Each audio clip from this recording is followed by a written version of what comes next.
পুলিশের সাবেক মহাপরিদর্শক বেনজির আহমেদের একটি বাগান বাড়ি জব্দ করা হয়েছে। বিকেলে আদালতের নির্দেশে নারায়ণগঞ্জ জেলা প্রশাসন ও জেলা দুর্নীতি দমন কমিশন দুদকের সমন্বয়ে গঠিত টিম রূপগঞ্জের আনন্দ হাউজিং এলাকায় অবস্থিত বাড়িটি জব্দ করে। বিষয়টি নিশ্চিত করেছেন দুদকের নারায়ণগঞ্জ কার্যালয়ের উপপরিচালক মইনুল হাসান রওশনী।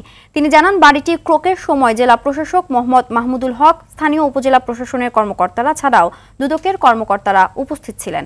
আদালতের নির্দেশে বাড়িটিতে সাইনবোর্ড টানিয়ে জেলা প্রশাসনের পক্ষ থেকে বিজ্ঞপ্তি সাটানো হয়। জানা যায়, বেনজির প্রায় ৮ বছর আগে ১,৮৩,০০,০০০ টাকায় এখানে জমি কিনে বাড়ি নির্মাণ করেন।